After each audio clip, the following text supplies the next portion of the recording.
Merhaba arkadaşlar, kanalıma hoş geldiniz. Bugün sizinle beraber aklınızdaki kişiyle ilişkinizi etkileyen üçüncü kişiler, üçüncü durumlar hangi aşamada, bunlara bakacağız. İlahi güçten en net bilgileri alarak aktarabilmek için niyetimi odarım. Enerjiye dahil olmak için kanalıma abone olmanız yeterli olacak. Kartları hazırlayıp hemen geliyorum.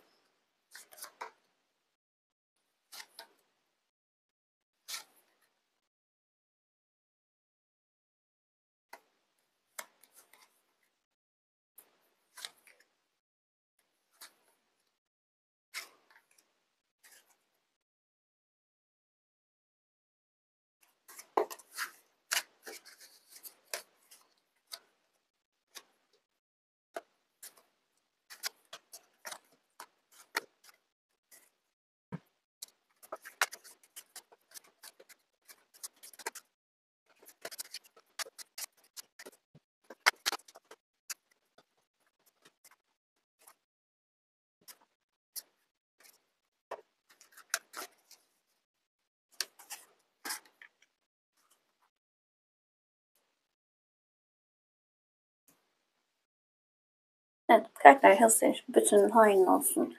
Hemen başlayalım.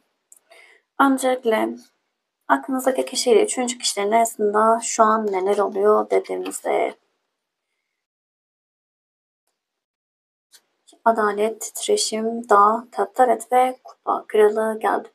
Kupa kralı partnerin arzularını anlama döneminden, duygularını anlatma döneminden, içe dönme ve bilinçaltı süreçlerinden bahseder bize. Artık daha net bazı şeylerin farkına varan bir karakterden bahseder. Şimdi ciddi şekilde adaletsizliğin olduğunun farkında oldukları bir sürecin içerisinde olduğunu söyleyebilirim aralarındaki enerjiden. Şimdi enerji yükseliyor, titreşim yükseliyor ama buradaki titreşim daha çok bilinç seviyesinin artmasıyla alakalı. Kupa Kralı ile beraber artık daha net karşısındaki kişinin ne istediğini, bu ilişkiden birbirlerinden neler istediklerini çok net anlamaya başlayan enerjilerde olduklarını söyleyebilirim. Bu ne demek? Şimdi Tattaret karakteriyle beraber Tattaret ciddi böyle duygularını geri plana atan, mantığını ön plana alan, soğuk enerjilerde olan biridir. Cinselliğe çok önem veren bir karakterdir.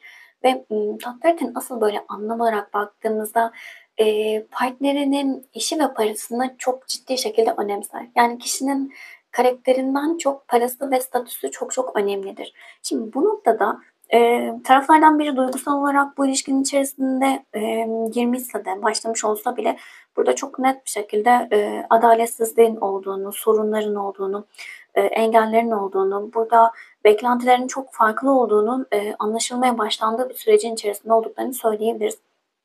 Bu ne demek? Yani bir tarafı artık gerçekten gerçek aşk, sevgiyi yaşamak için bu ilişkinin içerisindedir ama ya da böyle başlamıştır aralarındaki durum.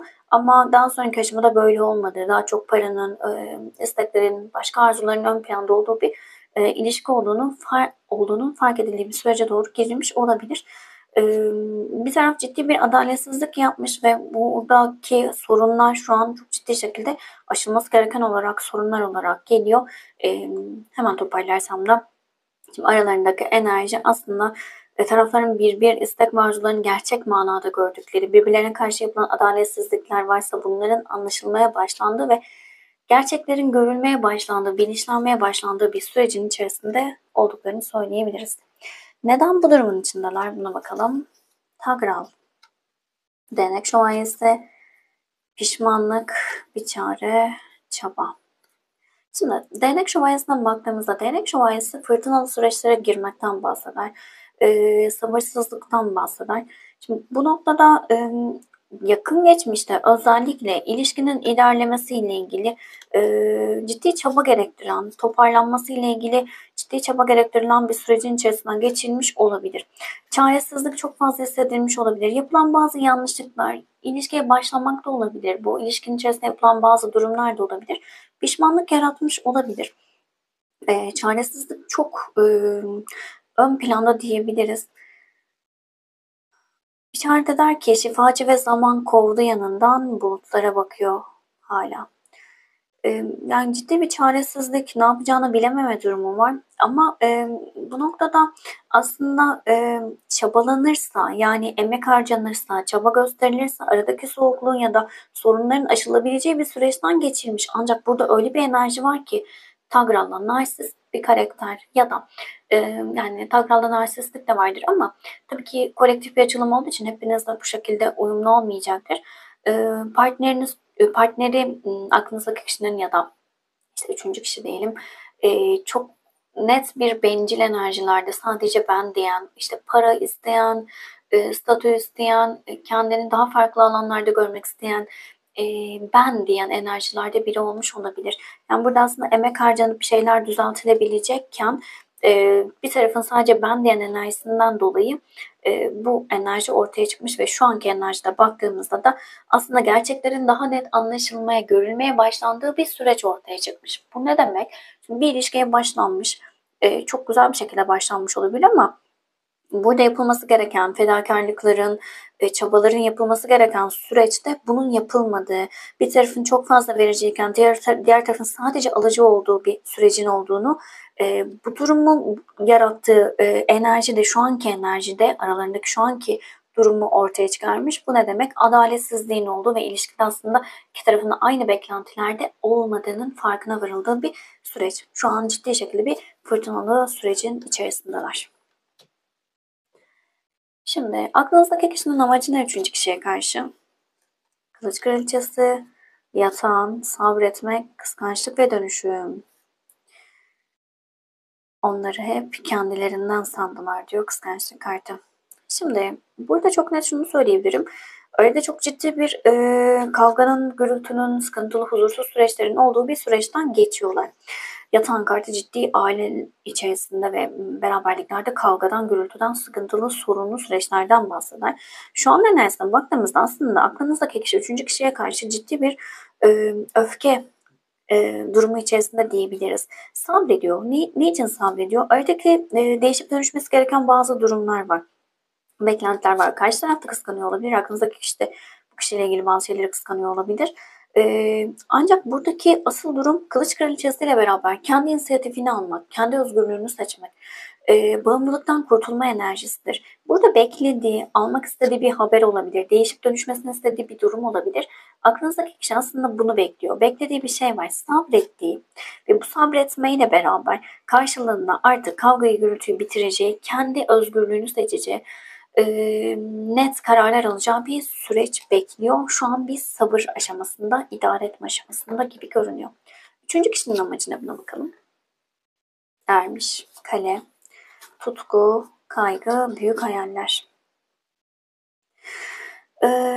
Şu an daha çok böyle yalnız bir enerjide olabilirler. Yani iki tarafta birbirinden fiziki olarak da uzak olabilir. Çok fazla iletişimleri olmayabilir. Bu yüzden de ciddi bir kaygı enerjisi çalıştırıyor olabilir.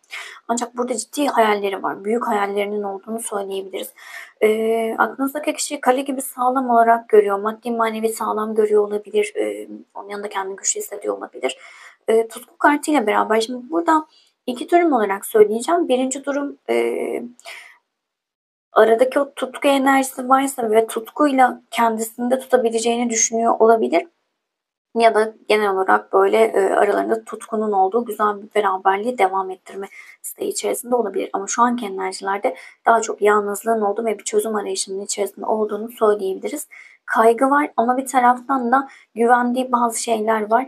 Hala hayalleri var diyebilirim. Onu devam ettirmek istiyorum. Duygusal olarak ortak enerjilerine Aslan Adam, Güneş, bağımlılık, utanç, terk etmek. Aslan Adam kendini geri çekmekten bahseder. Olaylara farklı bir bakış açısı getirmekten ve görmekten bahseder. Aydınlanmaktan bahseder. Güneş kartı şifalanmaktır zaten. Yanındaki kartlar her ne olursa olsun. Ancak buradaki şifalanmayı şöyle söyleyebilirim. Bazı gerçeklerin ortaya çıkması, görülemeyenlerin görülmesi olarak algılayabiliriz. Şimdi bu noktada ortak enerjilerine ciddi bir bağımlılığın olduğu bir sürecin içerisinde olduklarının farkındalar. E, Yani güç bağımlılığı olabilir, tutkusal bağımlılık olabilir, işte farklı bağımlılıklar olabilir. Şimdi net olarak ortak enerji şimdi utanç kartı ve terk etmekle beraber artık bu ilişkinin devam etmemesi gerektiği, bu ilişkinin bitmesi gerektiği, çünkü ciddi bir bağımlılığın olduğu, gerçekten duygusal ya da gereken bir enerjinin, mutlu edecek olan bir enerjinin olmadığı, daha çok bağımlılık enerjisinin çalıştığı, hatta bu ilişki içerisinde ciddi yanlışların yapıldığı ve bu yanlışların da affedilemeyecek seviyede olduğunu düşünüyorlar diyebiliriz ortak enerjide.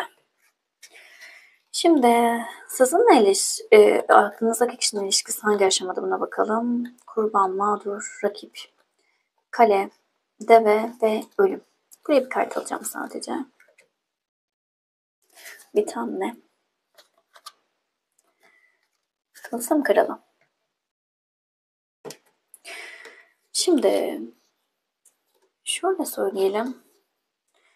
Öncelikle aranızdaki enerjide, ilişkide bir taraf kendini kurban rolüne kaptırmış olabilir.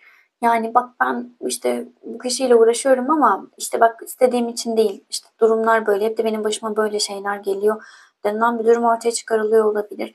Çok fazla sabretmeniz gereken bir sürecin içerisinden geçmiş olabilirsiniz. Deve kartı geldi. Sabretmekten, sabrın karşılığını almaktan bahseder. Bazen maddi kayıplardan, bazen şehir değişikliğinden bahseder. Bu noktada e, yani genel enerjiye baktığımızda bir taraf kurban psikolojisine girmişken diğer tarafta da işte rakiplerin olma durumu, tedirginlik, korku, sabretmesi gereken bir şeyleri görmezden gelmesi gereken bir sürecin içerisine atmış diyebilirim. Yani bu ilişki içerisinde ciddi sorunların olduğu bir süreçten geçiyorsunuz. Evet, kale kartı var. Güçlü ve istikrarlı bir yaklaşım. Güçlü istikrardan bahseder. Ama artık bir şeyler yavaş yavaş bitmeye başlıyor. Bunu hissediyorsunuz bu ilişki içerisinde. Şimdi bitmeye başlayan şey ne dediğimizde güvenilir ilişki. Bu ne demek?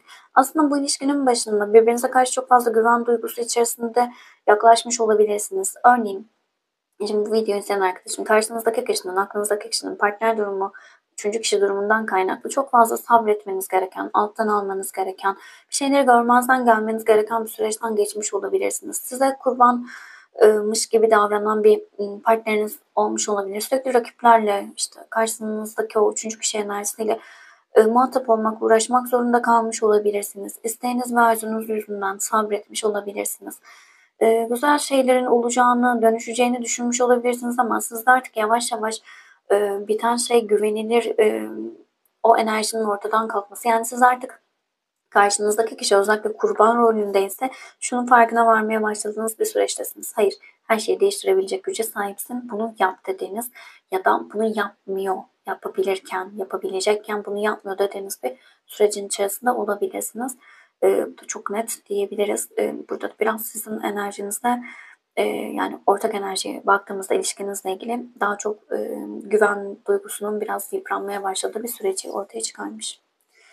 Yakın gelecekte üçlü durumda neler olabilir dediğimizde çocuk kartı, güldü çocuk, nefes alır kadar rahat, gözleri doldu, su içer gibi kolayca. Romantizm, boşluk, yol, değnek kralı. Şimdi değnek kralı sıcak dürüst yaklaşımdan ve bilgelikten bahseder artık bize. Şimdi bu noktada artık yeni bir başlangıç yapma isteği içerisinde olunan bir sürecin içerisinde olacaklar. Ancak burada şöyle söyleyeyim, bir kart alalım, netleştirelim. Dönüş. Bir tane daha alacağım.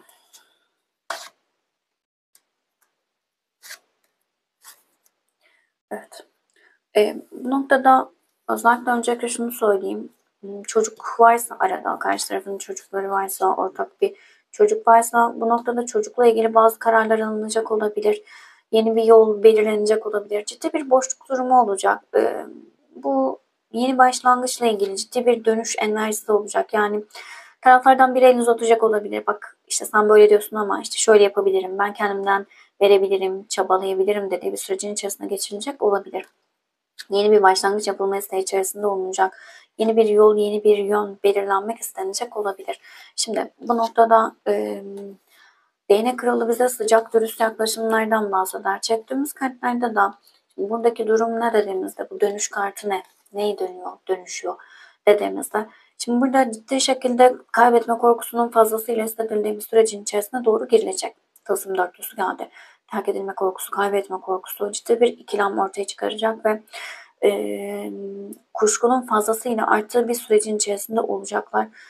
Burada birazcık zorlayıcı bir enerji ortaya çıkacak ve büyücü kartıyla beraber iki durum olarak aktaracağım. Birinci durum gerçekten böyle negatif şekilde bazı şeylerin ortaya çıkacağı bir süreç oluşacak olabilir. Bu şekilde de dönüşle ilgili adımlar atılacak olabilir. Farklı bir durum olarak da artık bir şeyleri toparlayabilir miyiz, düzeltebilir miyim denilen bir enerjinin içerisine girilecek. Burada taraflardaki o duygu daha çok kaybetme korkusu, terk edilme korkusunun verdiği bilinçaltı durumu olabilir. Ama burada baktığımızda özellikle çocuk durumu varsa çocuk için tekrardan deneme ile ilgili adımlar atılacak.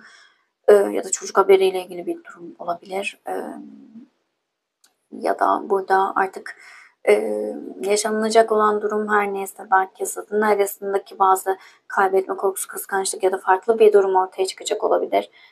Bu noktada birazcık daha yeniden başlama, çok uzattım. Söyleyemedim, anlatamadım.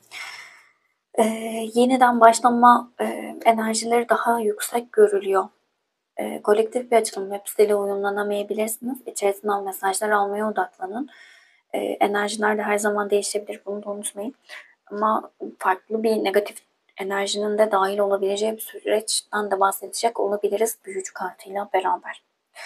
Şimdi sistemin size verdiği mesaj ne? Sürekli gelen kartlarımdan biri. Ve artık diyor ki artık kolektif bunu dinlesin. Gök gürültüsü kartı geldi.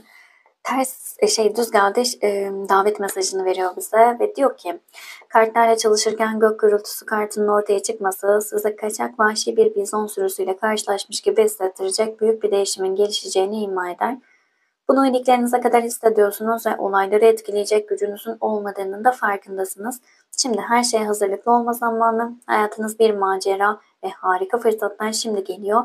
İşin püf noktası onlara nasıl erişeceğinizi öğrenmektir. Şimdi her zamankinden çok ihtiyacınız olan nitelikler, esneklik, yetenek ve fırsatların nereden ve nasıl geleceğine bakmadan hepsini deneyimleme arzusudur. Kısmetiniz yolda, bekleyin dedi. Hayatınızda çok büyük değişimlerin olacağı bir sürece doğru giriyorsunuz. Bazen kötü gibi gördüğümüz, negatif gibi gördüğümüz şeyler bize çok güzel, yani çoğu zaman böyle olur zaten. Pozitif güzel kapılar açar. O yüzden sistemin getirdiklerini kolaylıkla almaya niyet edin, kolaylıkla görmeye niyet edin. Yaşanılacak olan şeylerin en iyi ve en yüce şekilde gerçekleşmesine niyet edin. Ve sürekli üçlü ilişkilerle ilgili yaptığımız açılımda mümkün olduğunca hatırlatmaya çalışıyorum. Bu videoları izlerken arayacak mı aramayacak mı, gelecek mi gelmeyecek mi gibi düşüncelere daha çok takılmaktansa bu ilişkide neleri görmem gerekiyor, burada almam gereken mesaj ne, buna odaklanmanızda fayda var. Yaşadığımız her şey kendi içsel dünyamızın yansıması. O yüzden bu noktayı çok iyi değerlendirmekte fayda var.